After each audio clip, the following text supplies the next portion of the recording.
E estas são as gerações de Isaque, filho de Abraão. Abraão gerou a Isaque, e era Isaque da idade de 40 anos, quando tomou por mulher a Rebeca, filha de Betuel, arameu de Padã Arã, irmã de Labão, arameu. Isaque orou insistentemente ao Senhor por sua mulher, porquanto era estéril. E o Senhor ouviu suas orações, e Rebeca, sua mulher, concebeu. E os filhos lutavam dentro dela. Então disse: se é assim, é porque sou eu assim? E foi perguntar ao Senhor: Pai, nós queremos te agradecer por estarmos na sua casa neste dia tão especial para todos nós.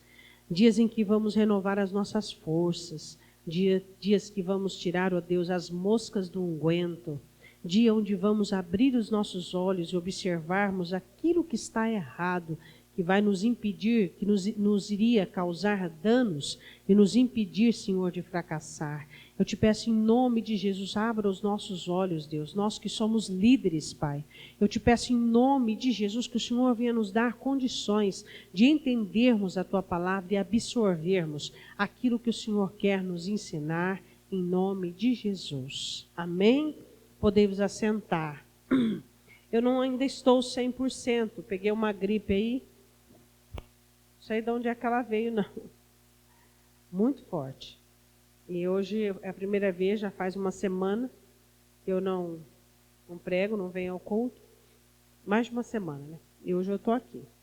Estou meio surda, mas estou escutando alguma coisa, então tá bom, né?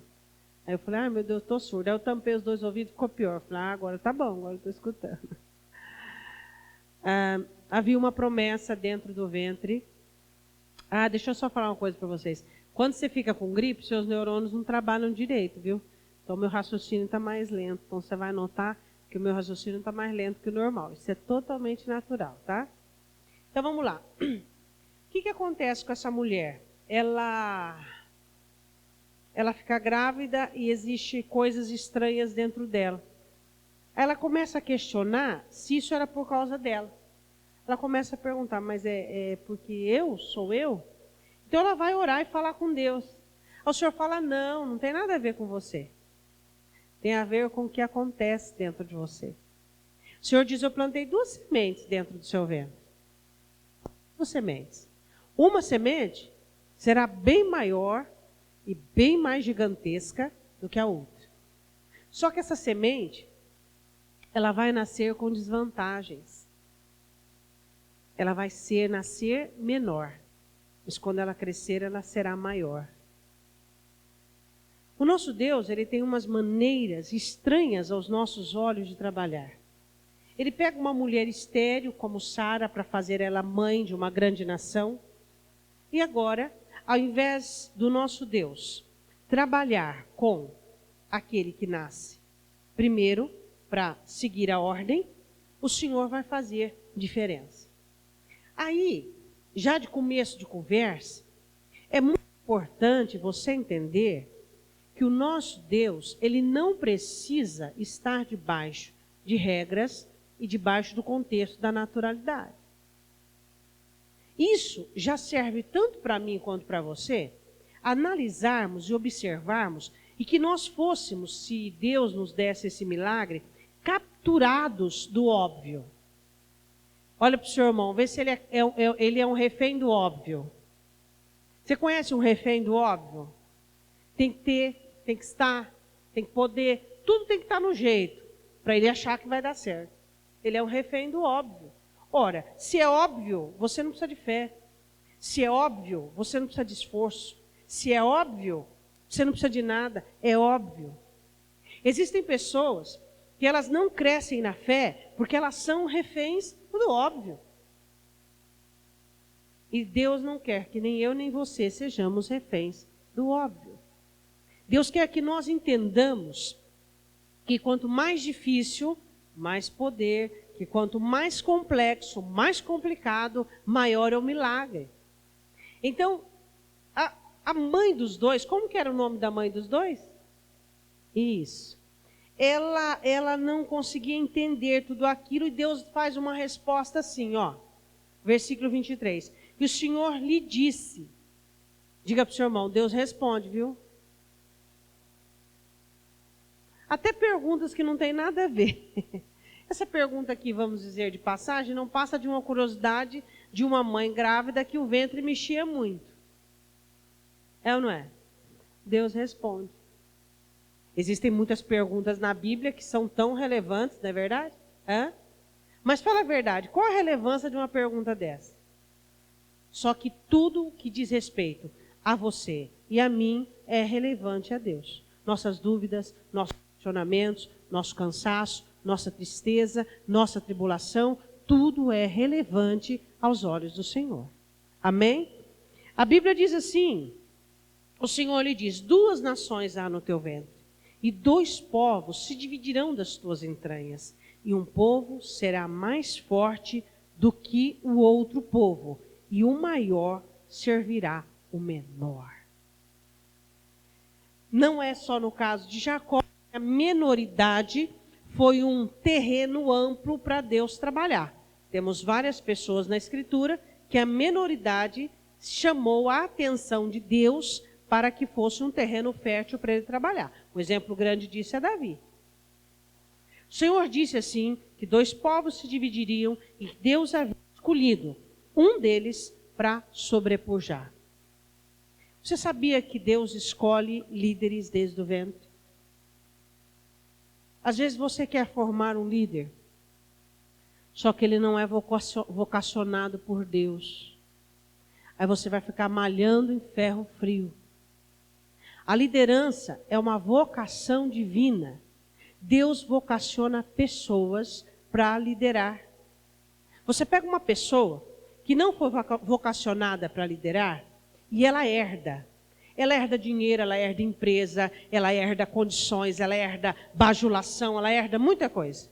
O que acontece com ela? Ela faz os melhores coaches, ela tem a melhor assessoria. Por que a falência é algo fatídico? Por quê? Porque liderar é algo do ventre. E nós temos aprendido isso na Escritura, nós temos aprendido isso dentro da palavra de Deus. Não é qualquer pessoa que consegue liderar. Pessoas que não foram vocacionadas para liderar e que se esforçam muito, elas conseguem uma produtividade mediana. Pessoas que nasceram, são natas para liderar, com pequeno esforço, elas conseguem uma ascensão absoluta. Por quê? Porque isso é vocação, isso é divino, isso vem de Deus. Deus nos faz líderes. Deus escolhe pessoas do ventre para liderar. Aí você diria assim para mim, pastora, mas eu conheço a história de Jacó e vou dizer que ele não foi um líder tipo A. Verdade. E é disso que nós vamos falar hoje. Uma receita para o fracasso. Adianta nós sermos escolhidos do ventre, termos recebido da parte de Deus vocação, chamado, fé, e permitirmos que as atrocidades da vida e que as situações das quais nós não escolhemos passar, nos inibir a tal ponto de permitir com que nós venhamos a retroceder do propósito, da proposta de Deus.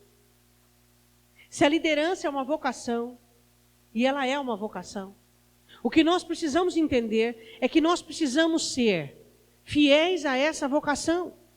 Existem líderes que nascem para ser líder, e ele faz com que a liderança dele se torne, ao invés de nobreza, dureza. Se torna uma pessoa fria, calculista, dura, que sai atropelando tudo e todos. Os líderes são mais firmes? São. Isso aqui é firme, ó.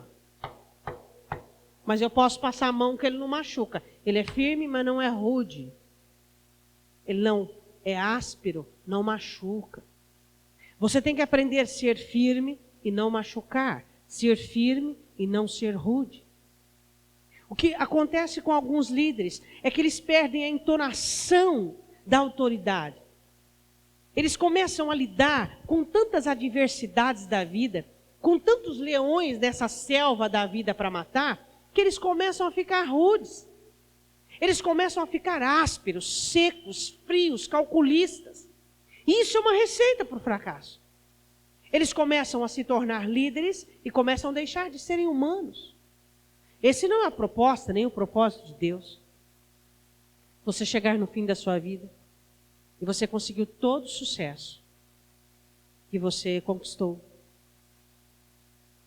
E você olhar para um netinho, quem sabe ao redor da sua cama, no seu leito de morte, e você dizer assim para o advogado que estiver lá: essa casa ficará para o meu netinho.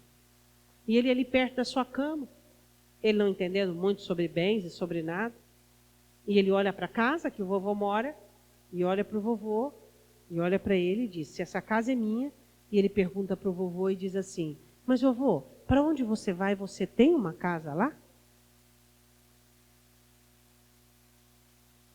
Se você tiver todo o sucesso que você quer conquistar neste mundo, e você perder sua humanidade, e a sua humanidade é aquela que faz elo com o divino, é aquela que faz elo com o Todo-Poderoso, você não terá uma casa para ir.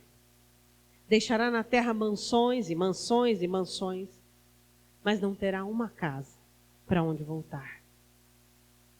A questão que nós precisamos entender é que Deus nos vocaciona para sermos líderes, sermos vencedores, somos natos, somos apaixonados pelo sucesso. Pergunta para o seu irmão: você é apaixonado pelo sucesso?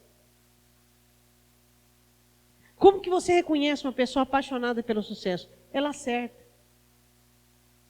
Aí quando ela erra, ela conserta. Esse é apaixonado pelo sucesso. Ele não enterra erros debaixo do tapete para tropeçar neles depois. Ele acerta. E se ele errou, ele conserta. E depois ele acerta. E ele conserta. E assim ele vai sucessivamente colecionando acertos. Esse é o líder que é apaixonado pelo sucesso. Líderes erram? Erram. Claro que erram. Por quê? Porque nós temos que entender que estamos aprendendo. Mas para o erro existe o conserto. A Bíblia diz assim, que o Senhor fala com ele, que o maior será o menor. Pessoas eleitas por Deus para receberem algo mais. Você pode dizer para a pessoa do teu lado qual foi o algo mais? Eu sei que você recebeu inúmeras coisas da parte de Deus, mas tem uma coisa que brilha assim em você, assim como aquela estrela que brilha quando está para clarear o dia, ela brilha com toda a força. Qual é o seu talento nato que é visto? Vamos lá, diga aí para o seu irmão do lado. Entusiasmo, alegria, ânimo, reticência, ponderação.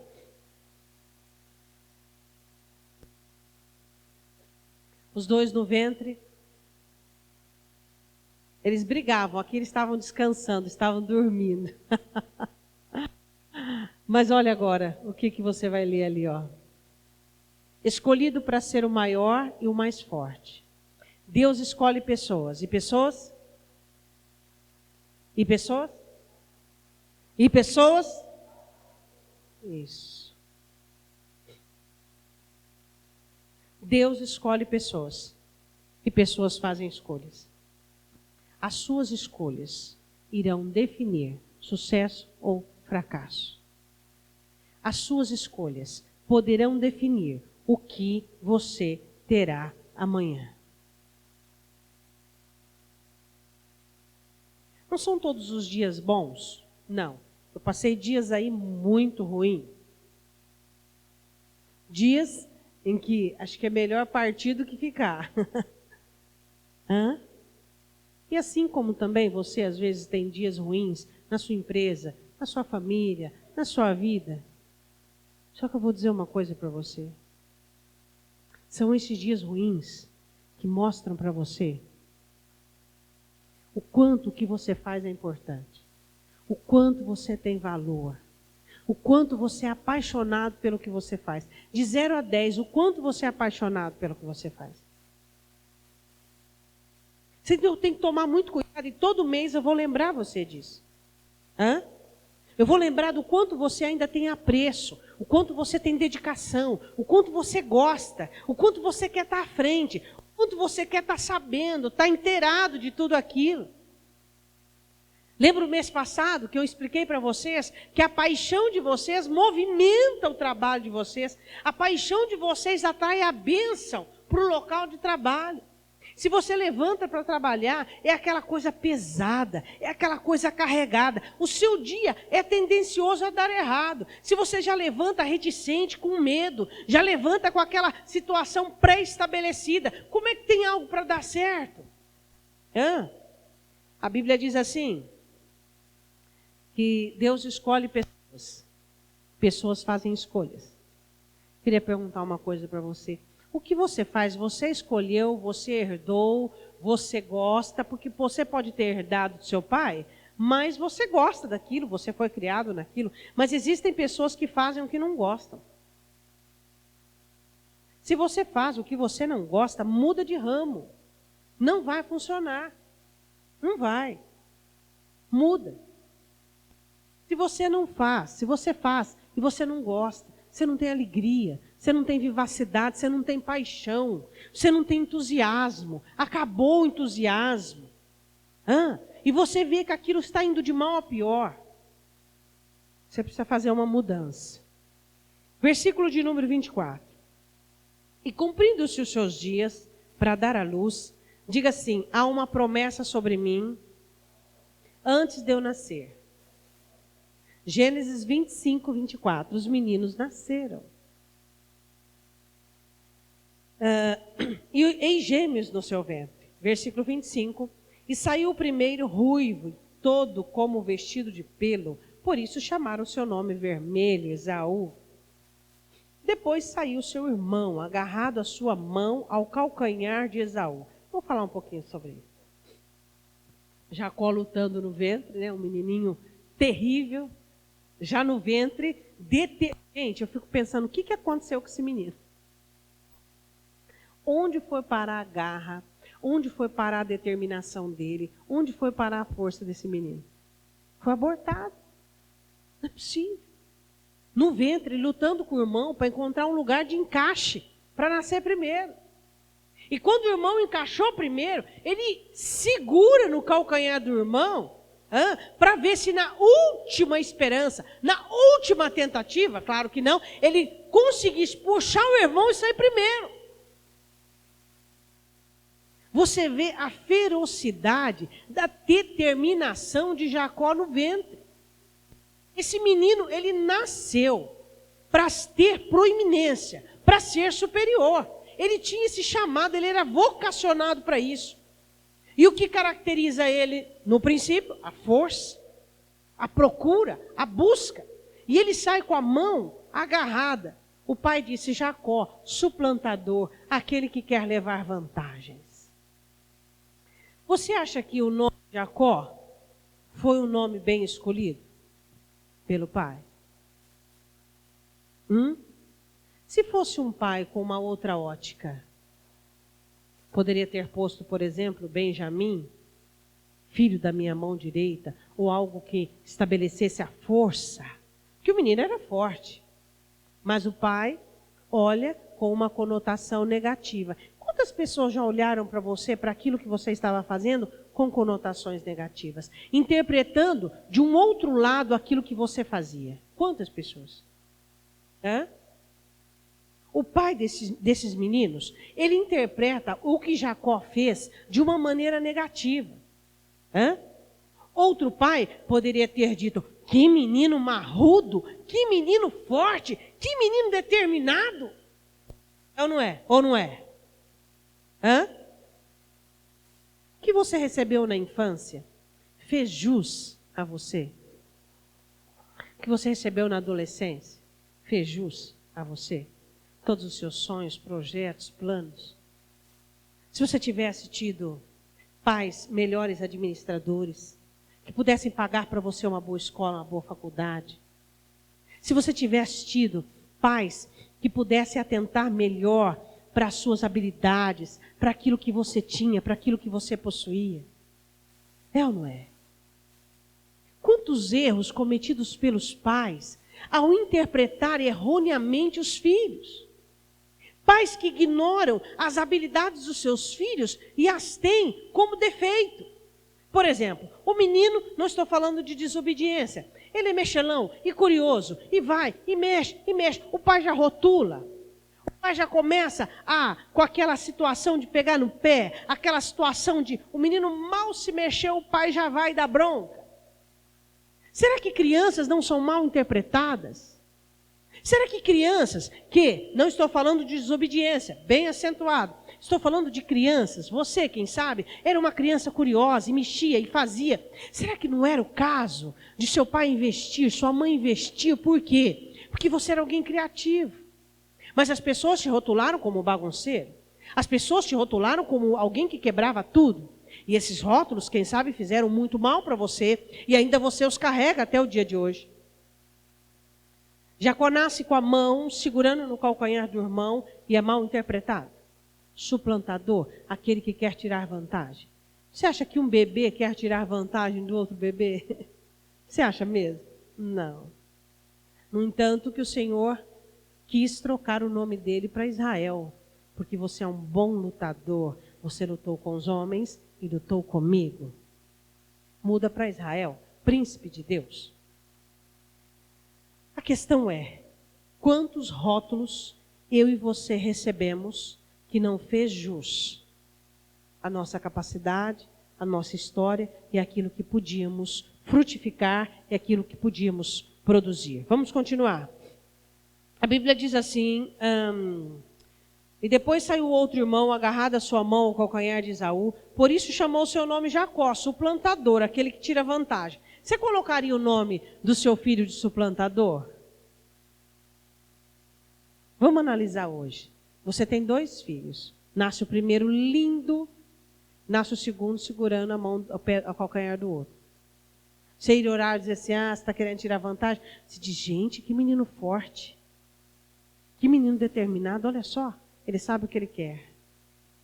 Será que as pessoas tiveram uma ótica boa e perfeita de você? Olhando para você, sua força, sua batalha, sua determinação? E disse, você sabe o que você quer? Quantas palavras que poderiam ter servido para mim e para você para nos alavancar? Quantas conotações positivas teriam feito a diferença na nossa história? Quantas palavras, quantas considerações de pessoas que nós amávamos como pai, mãe, uma pessoa mais adulta, que teria dito para mim e para você, que teria feito a diferença. Aqui acontece já algo em Jacó. Jacó nasce, cresce com aquele nome, suplantador, o que quer tirar vantagens. Isso já o inibe um pouco. Diga comigo, inibição. Deus nunca fez o homem para inibição. A inibição existe depois do Éden. A timidez existe depois do Éden. O homem não nasceu para ser tímido, não nasceu para ser inibido. Existem pessoas que julgam a inibição e a timidez como característica pessoal. Isso é maligno. O próprio apóstolo Paulo, ensinando Timóteo, diz, olha, Deus não nos deu um espírito de timidez, de medo, mas nos deu um espírito de fortaleza. Timidez e inibição não vem de Deus. Eu vou jogar assim por baixo.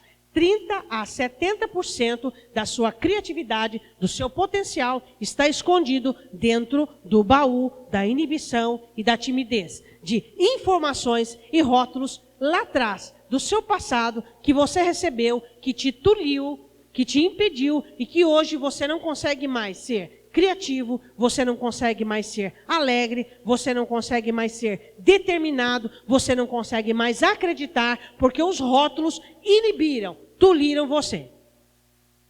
Existem pessoas que estão trancafiadas até o pescoço, dentro dos baús da timidez e da inibição. Quando ela começa a criar uma coisa, pensar numa coisa, outra voz dentro dela já diz, não vai dar certo. De onde veio essa voz? A voz é a voz do pai, que dizia, você não faz nada certo. Ou então a voz da mãe, que nunca te escutava e nunca te ouvia, porque estava cheia de problemas. Quantas vezes nós somos abortados antes mesmo de sairmos para fora, antes mesmo de criarmos os nossos sonhos, os nossos projetos.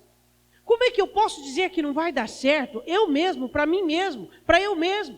Como é que nós somos os nossos próprios derrotistas, senão que trazemos lá de trás as opiniões formadas sobre nós e que nós nos envolvemos de tal maneira com aquilo que aquilo parece muito mais verdade do que aquilo que temos sabido de nós mesmos. O que você sabe de você? Que você é inteligente, que você é bom, que você é capaz, que você consegue, se você acreditar nisso. Agora, alguém se preocupou em ajudar você a formar tais pilastras dentro da sua alma? Porque hoje a timidez vence? Ou porque hoje um problema é tão ferrenho e tão altivo diante de você? Ou porque hoje uma situação ela consegue maniatar e paralisar você? Senão pelas informações negativas que você ainda alimenta e nutre dentro de ti mesmo. A Bíblia diz assim: e cresceram os meninos. Quero falar sobre crescimento. Os meninos cresceram só de tamanho, viu? Muito mingau, muito animalzinho que comiam, muito guisado. Cresceram só de tamanho. Emocionalmente não cresceram nada. Quero falar uma coisa sobre crescimento.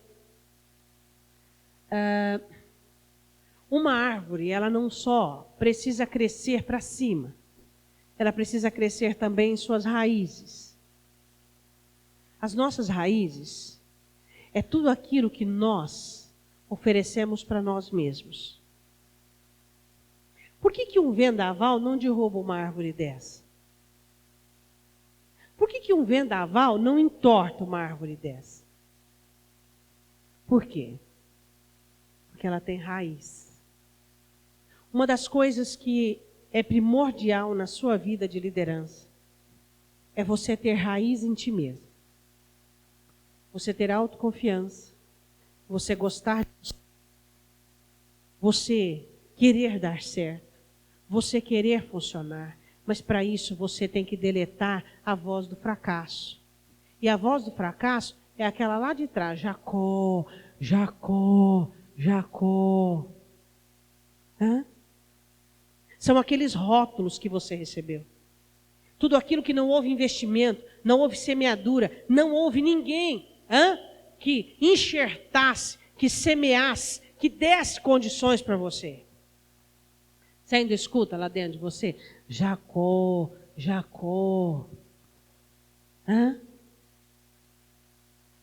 Você cresceu no meio dos seus irmãos, a não ser se você é filho único, e ninguém viu que você era diferente. Só que desde o ventre, Deus já colocou como a diferença nessa terra. Ninguém viu. Ninguém viu. Sua mãe não viu, seu pai não viu, seus irmãos não viram, ninguém viu. Que você tinha um timbre diferente. Havia em você mais determinação, mais afinco. Você era mais aguerrido, mais determinado, mais sensível. Tinha algo em você que era diferente. Tinha algo em você que era diferente. Que Deus havia posto no ventre. Só que ninguém percebeu.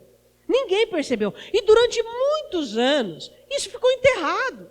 Enterrado. E ao contrário, as pessoas olhavam para você da sua família e te rotulavam porque trocavam a sua habilidade por debilidade, a sua vantagem por desvantagem. Porque você era diferente. Te colocaram como patinho feio. Porque você era diferente. Porque a sua diferença fazia diferença dos demais. E então as pessoas não gostam de coisas diferentes. Isso aconteceu comigo e com você. Isso acontece com muitas pessoas em toda a face da terra. Verdadeiros líderes, líderes natos. Pessoas que vão progredir, pessoas que vão ser sucesso. Totalmente enterradas, ofuscadas, totalmente entendido errado. Pega um livro para ler.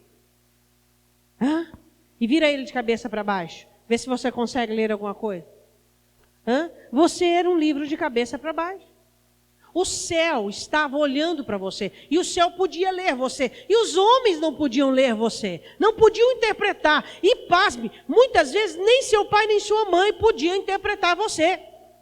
O que seu pai queria de você e sua mãe? Que você fosse segundo os moldes que eles projetaram. E eles planejaram. Isso é o segredo da infelicidade. Você querer seguir os moldes que os outros têm para você. Somos diferenciados. Somos diferentes de tudo. Temos a nossa beleza, a nossa nobreza, a nossa individualidade. E é muito bom ser você. E é muito bom ser eu. E você diz, é muito bom ser eu mesmo. As maiores raízes que você precisa ter é essa afinidade contigo mesmo. Existem pessoas, e pasmem vocês, isso me deixa assim maluca, que eles são mais compromissados com quem está ao lado dele do que com ele. Que eles interagem muito melhor com os outros do que consigo mesmo. Que eles ficam muito melhor acompanhados do que sozinhos. Você já viu uma coisa dessa? Você fica melhor acompanhado do que sozinho. Sozinho. Muito melhor. É bom estar acompanhado? É muito bom. Comunhão.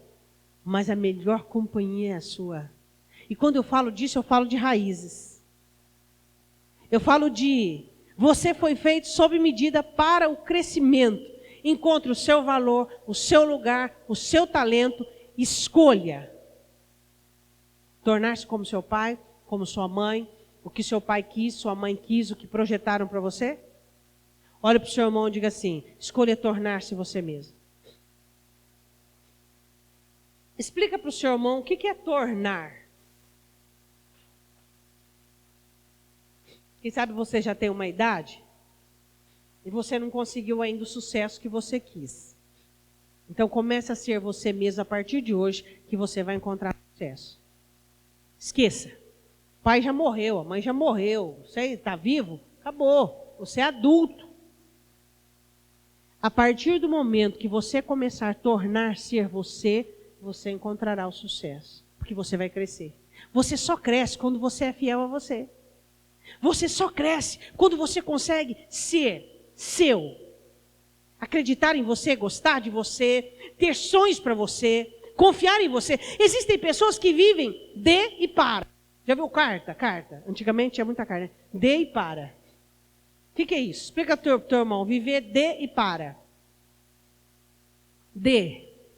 Do pai, da mãe, do avô, de não sei quem. Então ele continua. Ele vai trazendo e para. Ele vive e trabalha, ele quer ser um sucesso para os filhos. Ele quer ser um sucesso para dar uma vida melhor para a esposa. Isso tudo é muito bom e tudo isso nós queremos. Mas a questão é, você tem que querer crescer por causa de você. Pelo que você gosta, pelo que você faz. O sucesso que você quer conquistar tem que ser por causa de você e não por causa de ninguém. Raízes significa essa interação que você tem que ter contigo mesmo. Entende? Esse ajuste, essa sintonia. Crítica, condenação, rótulo, desânimo. Aí vai começar, né? Começa o emocional, aí desânimo, tristeza, abatimento. Você quer sucesso? Cresça. Você foi feito sob medida para o crescimento. Os meninos cresceram, mas não cresceram só de estatura, por causa que muito mingau.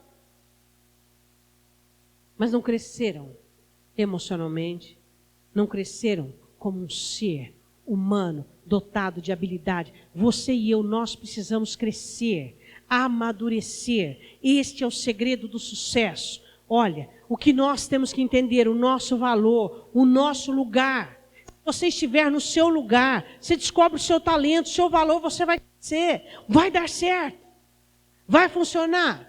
Diga amém. Olhe para o seu irmão, diga, escolha tornar-se você mesmo.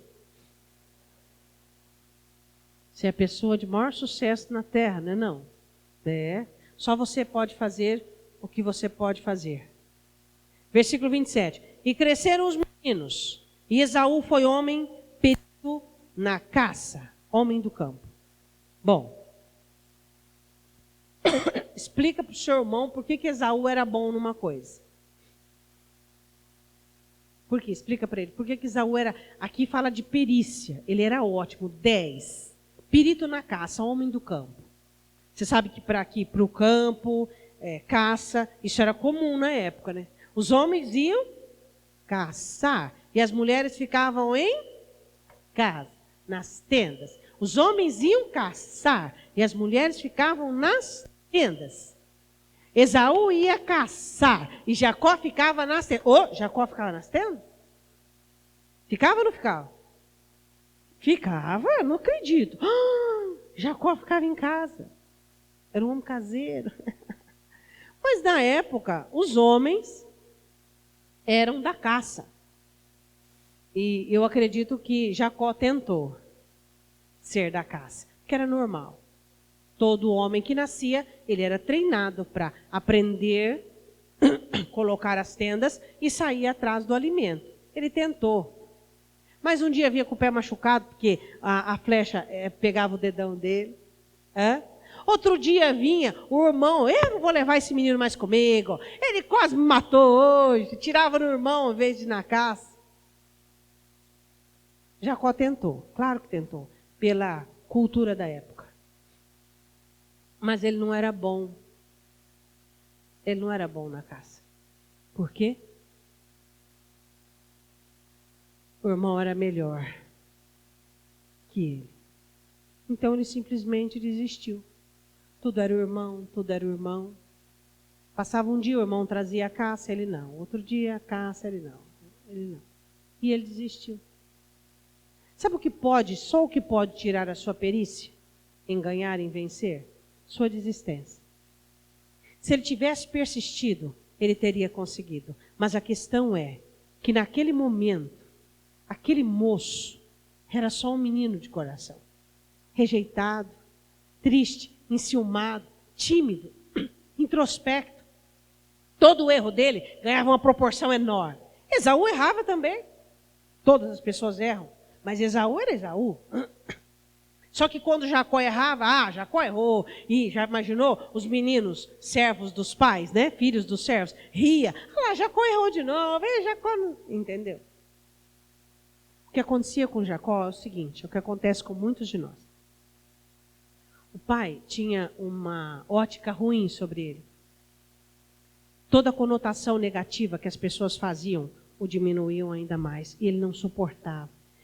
Ele não suportava saber que mais alguém na vida pensava que ele não fazia direito, que ele não dava certo. Muitas das razões de pessoas que hoje fracassam, de líderes que hoje não conseguem sucesso, é porque eles não suportariam fracassar, eles não suportariam errar, eles não suportariam que alguém olhasse para eles e dissesse assim, tá vendo? Você não faz bem feito. Eles estão tão saturados de opiniões contrárias, que eles não aguentariam olhar para alguém e que alguém olhasse para ele e dissesse uma conotação negativa. Por isso que muitos não tentam. E por isso que muitos não conseguem. E por isso que muitos fracassam. Por quê? Porque eles abraçaram de tal forma toda aquela opinião avassaladora da alma, do pai, da mãe, da família. Só o outro tem sucesso, tudo que o outro faz é bom, tudo que o outro faz é melhor. Que eles se sentenciam a uma limitação, a um quadrado. Porque se eles fizerem mais do que aquilo, mas se eu sonhar, se eu querer crescer, e se eu fracassar? Será que eu não vou dar conta? Eu não vou conseguir lidar com um fracasso. Por que não? Todas as pessoas fracassam. Os Esaús também fracassam. Só que os Esaús, poucos se importam com a opinião dos outros. Os Esaús erram, fracassam, faz de novo, até acertar. Os Jacós não. O que eles fazem? Eles se insurgem neles mesmos. Eles ficam dentro do próprio quadrado, dentro da própria situação. Por quê? Porque eles não conseguiriam lidar com a aparência do fracasso. Eles não conseguiriam lidar com a angústia do fracasso. Então eles se limitam. Eles se recusam a sonhar, se recusam a acreditar, se recusam a crer, se recusam a empenhar, a sonhar. Por quê? Por que Esaú era perito na caça? E Jacó não. Porque Esaú tinha dentro de casa o amor, o carinho, a força que ele precisava. Por isso ele se deu bem naquilo que ele fazia. Verdadeiramente, você pode ser um homem, uma mulher de negócios, de trabalho, de sucesso, mas onde você alimenta-se é dentro da sua casa. Dentro da sua casa, quando você recebe amor, atenção, carinho, entusiasmo, compreensão, é ali que o gigante se alimenta. É ali que o gigante se fortalece. É dentro do lar. Esaú tinha dentro da casa dele tudo o que ele precisava, do pai, no caso, para poder dar certo. E a Bíblia diz assim, mas Jacó era homem simples, habitando em tendas. A palavra do Senhor diz homem simples. Ele ficava dentro de casa, junto com a mãe. Para não dizer outra coisa. Homem simples, homem ocioso, homem sem muita atividade, homem um tanto indolente. É isso que a Bíblia diz sobre o homem simples. Ele era um homem que insurgia em si mesmo.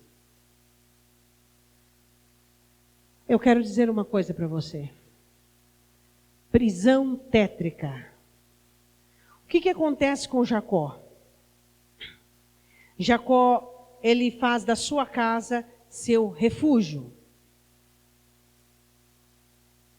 Ele busca um ambiente confortável. A palavra tétrica é tenebroso, avassalador. A timidez que ele havia herdado do nome, a rejeição, porque o pai amava mais o irmão, e a obstinação pelo passado, por que não consegui nascer antes, por que não consegui nascer antes, por que não consegui nascer antes, por quê? Se eu tivesse girado daquela maneira, coisa absurda, estou agora divagando aqui, hein? Se eu tivesse girado daquela maneira, se eu tivesse posto a perna daquele jeito, se eu tivesse posto uma receita para o fracasso, quer? Timidez. De rótulo, vinda daquilo que as pessoas pensam de você, vinda dos seus fracassos, rejeição. Existe uma única pessoa na Terra, falando em ser humano, que não pode te rejeitar, você mesmo. E quando você sofre de rejeição, você se rejeita. O que é rejeição? A rejeição é eu aprender que o outro me desgosta. Eu aprender a me desgostar. Eu não sou preterido. Eu me rejeito. Eu me boicoto. Eu não gosto de mim. Eu não gosto. Como você provaria que você gosta de você? Você pode dar 3 exemplos para a pessoa que está ao seu lado? Para dizer como é que você pode dizer que você gosta de você? O que garante, o que você alimenta dizendo eu gosto de mim, eu amo, eu me amo? Como você provaria isso? Hein? Será que é porque você compra o que você quer? Será que é porque você come o que você quer? Isso é amar a si mesmo. Amar a si mesmo não seria uma das coisas você recusar qualquer opinião contrária sobre você? Você recusar que qualquer sistema ou pessoa ou opinião venha fazer você fracassar? Gostar de você é ter raízes. Gostar de você é você ser fiel a ti mesmo. É você dizer, medo, por que medo? Por que medo? Não preciso ter medo. Rejeição por quê? Pai ou mãe, agora é a minha vez. Agora é a minha vez. Muitas vezes eu fui colocado por trás da fila. A rejeição é algo assim muito visível, né? Nas lares, nas famílias. Na hora da pegada do bolo, na hora do morango, na hora daquela história, você é o mais velho, não é verdade? Não é? A rejeição, e até nem mesmo a rejeição, mas os preferidos e os preteridos, é muito claro dentro da casa e dentro do lar. Os preteridos são identificados. Não, porque ele tem lombriga, deixa ele comer. Não, você é o mais velho. Não, porque eu lá no trabalho, o filho do fulano de tal, ele faz assim, e você não faz. Lá assim, é assim, e você não faz. O que vai fazendo com a criança, com o adolescente, com o jovem? Assim. Tem adulto que até hoje sofre rejeição. Ele chega na casa do pai, ou chega na casa da mãe, teu irmão Fez isso. Você vai lá, leva o presente do Dia das Mães, um exemplo, né? Você compra o melhor que você pode. E seu irmão, por ser o preferido, dá aquele de fim de banca de feira, né? Aí, chega lá, ai, que lindo! Aí pega, ó o que teu irmão me deu. Aí você fala, poxa, aquela vida. Os anos passam e a rejeição continua. Existem lares que continuam dentro deste mesmo sistema. Agora, timidez, rejeição, obstinação pelo passado, isso tem que ser eliminado da sua vida, porque isso é uma receita para o fracasso. O que é obstinação pelo passado? Você ficar atrás de coisas que você, se eu não tivesse feito, se eu tivesse feito, se eu soubesse, já foi, acabou, já passou. Por que ele busca abrigar-se dentro de casa e olhar a vida pela janela? Ele viu o seu irmão, já pensou? Lá com a mãe o dia inteiro, com aquele dia chato. Aquele dia chato, sem busca, sem conquista, sem procura, sem nada. Ele viu o seu irmão vindo com a caça. Ele olhava e falava assim, meu Deus, olhava só pela janela. Era apenas uma visão de sucesso que ele tinha. Sabe a pior coisa que aconteceu com Jacó? Ele acreditou no nome que o pai deu para ele. Ele não acreditou na promessa de Deus. Deus disse para a própria mãe, o menor vai ser o maior. E eu tenho certeza que Rebeca contou isso para os meninos. Mas a questão é que ele acreditou muito mais na rejeição do pai, no rótulo do pai, do que no pai eterno, na promessa de Deus. No que você tem acreditado? Na dificuldade que você tem até agora? Nos problemas, nas lutas? Na dificuldade de ter saído daquela casa, daquele lar de fracasso, daquela história de miséria e ter posto a cara para fora? Você não consegue acreditar nas promessas que Deus tem para a sua vida? Você não consegue crer que Deus te escolheu do ventre para ser sucesso, mas não existe sucesso sem crescimento. Jacó abortou o sucesso dele, opinando a não crescer, a ficar enfurnado dentro da própria casa, sendo um companheiro da mãe, buscando o conforto daquele amor, daquele aconchego. Grandes gigantes e grandes líderes estão escondidos dentro das suas caixinhas. Dentro daquele cubículo, dentro daquela situação, a empresa podia crescer mais? Podia. Se o chefe, se o cabeça crescesse. A empresa podia faturar mais? Podia. Por que não fatura? Porque o chefe não cresce, ele está ensimesmado, ele está totalmente agrupado ao seu passado, à sua mesquinhez. Crescimento leva ao sucesso. Crescimento leva ao sucesso. E o seu crescimento pessoal como pessoa, enraizando seus valores, amando você, buscando melhorar como pessoa, vai te levar a um sucesso maior. Quer ter sucesso? Cresça. Quer crescer? Tenha raízes. Resolva os seus problemas com o passado. Resolva os seus problemas com os seus rótulos. Passou, já morreram, mas ainda está aí, muito vívido dentro de você. A opinião que eles tinham de você ainda está aí latente, ainda está aí, gerando frutos, alimentando a sua timidez, a sua rejeição, a sua obstinação pelo passado. Você é uma pessoa de sucesso. Se você tem sentenciado o seu sucesso, a culpa é sua. Por quê? Porque você não consegue entender os projetos de Deus. Você cantou, os planos de Deus, os sonhos de Deus, os caminhos de Deus são maiores do que aquilo que você sofreu, maior que o seu sofrimento, maior que o seu abatimento, maior do que aquilo que você viveu.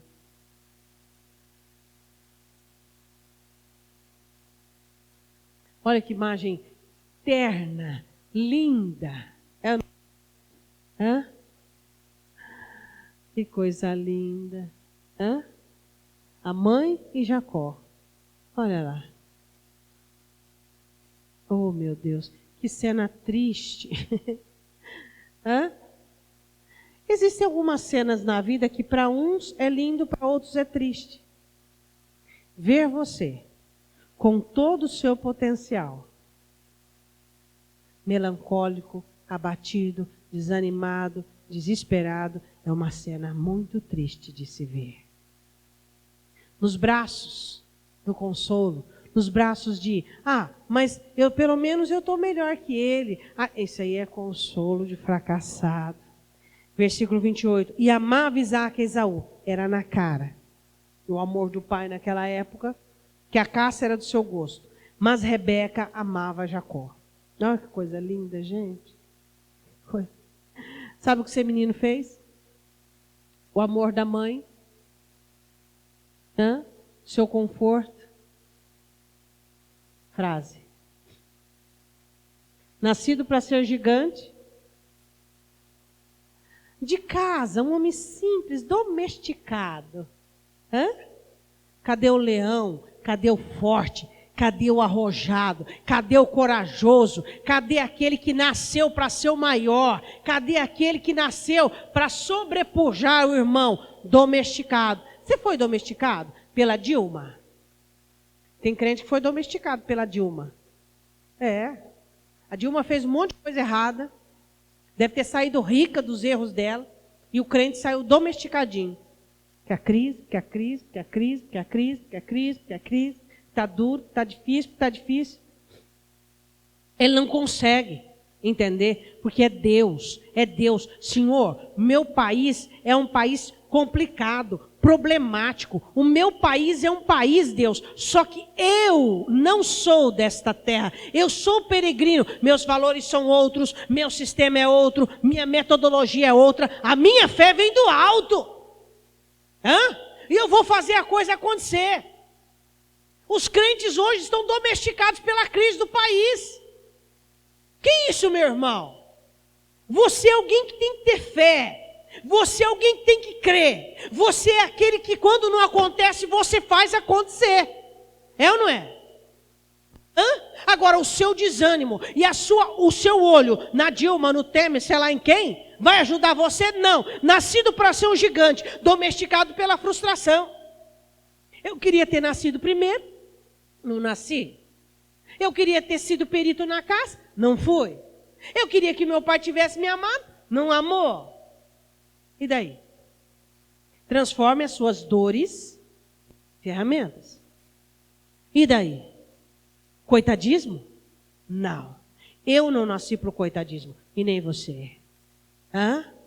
Nenhum de nós somos nascidos para o coitadismo. Nós somos nascidos para vencer. E vence quem está no problema. E vence quem está em situação difícil. A hora da crise é a melhor hora para que sejamos idealistas e criativos. Se é criativo ainda, olhe para o seu irmão ver se ele é criativo. Exímios vendedores que hoje tá aí. Cadê o talento? Cadê a criatividade? Cadê o sorriso no rosto? Cadê a alegria que tinha lá atrás? A Dilma levou? A Dilma levou, o país levou. E Cristo, Ele não é poderoso para ressurgir, para ressuscitar tudo isso. Você nasceu para ser um gigante. Você não pode ser domesticado pelas frustrações. Era muito confortável para ele ficar perto da mamãezinha. Às vezes você pensa, eu vou parar com tudo, está domesticado. Quer desistir? Eu não aguento mais, está domesticado. Domesticaram você. Fizeram do leão um cachorrinho. É isso que nós somos? Não. Somos leões. Somos nascidos para vencer. Somos nascidos para sermos gigantes. Somos nascidos para no meio da poeira, no meio da situação difícil, nos levantarmos. Uma coisa que o diabo odeia é quando o crente leva um golpe, ele para. O diabo fala, vixe, ele está estático. Não, ele está pensando. Aí o olho dele fica fixo. Aí o diabo diz, ele bilolou. Não, ele está objetivando. Aí ele fecha os olhos. O diabo fala, agora ele não levanta mais. Ele está orando, desligando da terra para ligar-se ao céu. Esse é o crente. Ele surpreende. Por quê? Porque quando ele leva o golpe, ele para. E quando ele para, ele fica mais criativo. Ele idealiza, ele renova a força. E Satanás fala, bom, agora ele parou, vai desistir. Que nada. Ele volta com força total. Amém? É amém ou não é amém? É amém ou não é amém? Hã? Você vai ser domesticado? Hã? Vai ter problema no casamento, vai ser domesticado pela dor. Vai ter problema, o país vai ter problema, vai ser domesticado pela crise. Hã? Vai ser domesticado por quê? Pela dificuldade? A dificuldade são portas das quais nós encontramos chaves para que possamos abri-las. E em Deus nós encontramos as chaves dessas portas. Você não nasceu para ter coleira, você nasceu para ter coroa. Olha no seu irmão, vê se ele tem coleira ou coroa. Hã? Não somos nascidos para ter coleira. Somos nascidos para ter coroa. A palavra do Senhor diz em Malaquias que nós somos a coroa do Senhor. Bom, a Bíblia diz assim. Próxima imagem, para nós terminarmos. Aqui. Ô pastora, mas Jacó era um negociante, hein? Não deu guisado para o irmão, vendeu. Olha lá, agora descobri o que Jacó era. Descobri qual é o talento de Jacó. Hã? Ele era um negociante, pastor. Por isso que ele não deu certo na caça. Porque ele era um negociante nato. Negociante? Negociante que chega na cidade do tio, no lugar do tio, onde o tio mora, e se ofereceu para ser escravo. Eu sou escravo 7 anos. Aquilo, ele ia levar a mulher dele aqui, ó, de lambuja. Falou, ó, eu caso com a sua filha e eu quero tal salário por mês. O homem dava, porque percebeu quem era Jacó. Jacó não era negociante, coisa nenhuma, nunca foi. O que faltou em Jacó? Eu vou te falar de uma coisa, que é o segredo para você continuar bem e prosperando. E também o segredo de você perder muita coisa. Bondade. Se você começar a aplicar bondade na sua vida, você vai encontrar uma mina de um tesouro. A bondade aos olhos de Deus é uma coisa impressionante. Eu vou te ensinar um segredo. Ó. Isso aqui é um segredo mesmo, tá? Deus gosta de vir, de olhar muita coisa em nós. Mas quando Deus vê em nós, isso aqui é um segredo. Isso aqui eu não estou fazendo uma brincadeira como de vez em quando faço, não. Quando Deus vê em você algo que é dele, que é particularidade dele, como fidelidade, como bondade, é uma coisa que ele vê a semelhança, aquilo lá do princípio. Façamos o homem, a nossa imagem, a nossa semelhança. Porque Deus é bom. Quando ele vê a bondade em um filho dele, é uma coisa que Deus se apaixona. Todos os atributos de Deus, santidade, fidelidade, amor, bondade. Hoje nós estamos falando sobre bondade. Quando Deus vê bondade no filho dele, é uma coisa impressionante. Deus se apaixona. A bondade atrai a bondade de Deus. O texto diz, dar e ser-vos-á dado. Existem pessoas que pinam para prosperar, que pinam. Hã? Mas a mão é assim, ó. Hã? O coração é assim. Hã? Pastor, diz que o coração é o tamanho da mão da gente fechada, né? E o coração é tão igual à mão fechada, que ele é tão fechado, que ele não sabe nem o que é bondade. Qual foi a última vez que você fez algo de graça por alguém? Que você usou o seu trabalho para abençoar alguém? Que você pegou algo do seu trabalho e você disse, é de graça. Estou te dando de presente.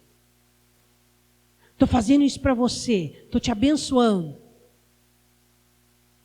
Qual foi? A bondade é algo que maximiza a nossa eleição para prosperar. Quando Deus vê um filho bom, escolhido, eleito, nascido, meu irmão, ninguém segura esse líder. A Bíblia diz assim em 29, Jacó cozera um guisado, sabia cozinhar, era doméstico. E veio Esaú do campo, estava ele cansado. Nós não vamos analisar Esaú, não vamos analisar, nós estamos analisando Jacó. E disse Esaú a Jacó: deixa-me, peço-te, comer deste guisado vermelho, porque estou cansado. Por isso se chamou Edom. Então disse Jacó: ô meu irmão, vem aqui comer comigo. Foi isso que ele disse? Foi isso que ele disse? Disputa. Olha lá, ó, aquele adversário meu, concorrente meu, está se dando mal. Ó, o que você precisar de mim, que eu puder te ajudar, eu estou aqui. A Bíblia diz assim, que quando existe em nós alegria por alguém que está sofrendo, Deus pode mudar o problema de direção. Sabia disso? A bondade, o seu guisado pode ser dividido. Dá para 2, dá para 3, dá para 4. Deus abençoa. O seu guisado pode ser dividido. Tem gente que ele só pensa em abençoar os outros quando ele estiver rico. Ele nunca vai ficar rico. Por que Deus enriquecer você? Para quê? Para quê? Qual seria o intento? Abençoe pessoas. Olhe para a pessoa do seu lado e pergunta: você é uma pessoa boa? Eu não roubo, eu não mato. O homem da esquina também, o japonês da frente também. Eu não roubo, eu não mato, eu não prostituo. Isso são coisas morais que você faz benefício para ti mesmo. Bondade refere-se ao alheio, ao outro. Isso é bondade. Quando é que você fez algo para alguém? Pegou algo lá do seu estoque, pegou. Mas se eu pegar, vai fazer falta. Vai fazer falta mesmo. Por quê? Porque falta bondade aqui. Se falta bondade aqui, fez algo de bom grado, fez algo de coração, fez liberalmente, Deus, o Senhor prospera. Deus ama gente boa. Deus ama a bondade. Deus ama ver nos seus filhos a bondade. Bondade. Parte da colheita do hoje é a bondade de ontem. Por que parte da colheita? Porque a colheita, ela tem várias atribuições, esforços e muitas outras coisas. Parte da colheita de hoje é a bondade de ontem. E a bondade de hoje é a certeza que haverá colheita de amanhã. Pergunta para o teu irmão: vai ter colheita amanhã? Se tem bondade hoje, tem colheita amanhã. Oba! Você pode fazer assim para o teu irmão: oba! O que você faz? Oba! Vai ter colheita amanhã. Por quê? Porque eu peguei do meu trabalho, eu presto serviço, eu tenho um mercado, eu sei lá, eu pego o que eu faço, eu tenho uma loja, eu peguei uma roupa e eu dei para uma pessoa que não podia comprar, e eu, porque bondade faz com alegria, faz com amor. Quer continuar prosperando? Bondade. Quer que Deus abra os olhos para você e diga assim: vale a pena investir em você, porque de você vai para o outro, dar e ser-vos a dado. Se Deus olhar para você e ver que você para, vai ser pouco, vai ser só mesmo o esforço do seu trabalho. Qualquer dia eu quero pregar para você quais são as fontes da prosperidade. Fonte da prosperidade: fidelidade, esforço, determinação. Tudo isso traz prosperidade. Mas a bondade é uma coisa que vem rápida, bomba. Vou perguntar de novo: tem bondade em você? Tem bondade em você? Existe bondade? Existe apreço, existe carinho ao ser humano. Seu progresso não te cegou, sua prosperidade não te cegou. Por quê? Porque parte da colheita do hoje é a bondade de ontem. E a bondade de hoje é a certeza que haverá colheita amanhã. Porque existe bondade. Jacó falhou. Como alguém nascido para ser grande falha, erros dessa maneira? Por quê? Porque ele permitiu que toda a situação fizesse dele alguém menor. Deus disse que ele seria menor, mas seria o maior. Mas ele continuou sendo menor até aqui. Menor, menor, menor. Menor na gentileza, menor na bondade, menor na inteligência, menor no esforço, menor em tudo. Onde estava a garra do bebê? Você nasceu cheio de garra? De idealismo? Cadê a garra do bebê? Cadê a garra? Eu queria que você fechasse os seus olhos.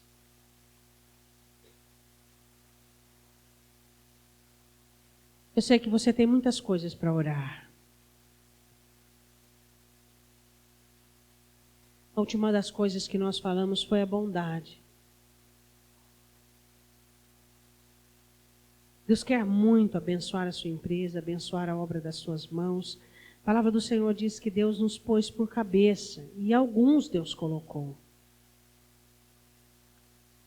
Eu quero que você olhe para a sua vida e analise todos os passos dos quais nós palmilhamos nesta noite. O tema da mensagem hoje é aprendendo a não fracassar. O que nós falamos no princípio, que Deus escolhe pessoas e pessoas fazem escolhas. Em nome de Jesus, quais são as escolhas que você tem feito hoje? Seu negócio está em desordem? Você está matando o seu negócio. Havia desordem no coração de Jacó, por isso a vida dele discorreu tão desordenada. Coloque em ordem teu negócio. Sabe aquela mesa do escritório toda cheia de papéis, toda desorganizada? Sabe, aquilo tudo em cima da hora, tudo de repente, tudo de uma maneira muito mal feita. Você não é assim. Ah, pastora, mas é uma oficina mecânica. Mas a sua mesa, o seu escritório, deve parecer o escritório de um político. Limpo, bem arrumado, bem organizado. Como está a sua mesa do escritório? Como é que está? Como é que está a sua empresa? Aquelas coisas que não prestam, que não servem, jogada no canto. Ah, uma hora eu vou ver, uma hora eu vou ver, uma hora eu vou ver. A sua empresa, ela reflete algumas questões da sua alma. Se a sua alma está em desordem, a sua empresa também existirá coisas que estão em desordem. Coloque ordem. Usa papel, usa caneta, por favor, em nome de Jesus. Será que o que é preciso fazer para ter entrada e saída? Hein? Saber o quanto entra no dia, o quanto é de gasto, o quanto é de lucro. Você acha que é perda de tempo? Você está cansado o suficiente para não fazer esse balanço? Você vai ficar totalmente balançado, enroscado. Acaba o seu dia e você não tem tempo, não tem espaço na sua agenda. Deus está falando com você. Deus quer que o seu negócio prospere. Mas antes de Deus criar qualquer coisa no universo, Ele pôs em ordem. Ele pôs ordem no caos. Você quer Deus dentro da sua empresa? Você quer Deus dentro da sua firma? Ordem. Você percebe o fracasso de Jacó pela falta de ordem emocional, ordem pessoal dentro dele. Ele não conseguiu organizar as coisas dentro dele. E por isso tudo que ele fez foi de uma maneira desordenada. Quem gosta da desordem é Satanás. Satanás não trabalha com desordem, ele faz desordem. Porque Jesus disse que até o diabo trabalha com ordem. Faz uma aliança com Deus neste momento. Quem sabe você tem que vencer opiniões. Quem sabe você tem que vencer pessoas. Quem sabe você vai ter que bater de frente com o seu sócio. Quem sabe você vai ter de bater de frente com o seu cônjuge. Mas Deus te deu o seu negócio e você tem que colocá-lo de pé.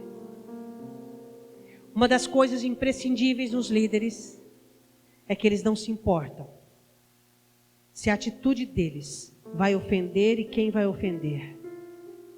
Se o negócio deles está clamando, eles são fiéis e compromissados aos seus negócios.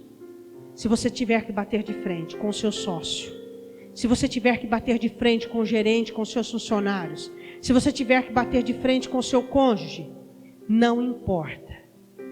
Deus deu para você a visão, a logística. E se você quer Deus, você tem que oferecer a Deus um lugar com ordem.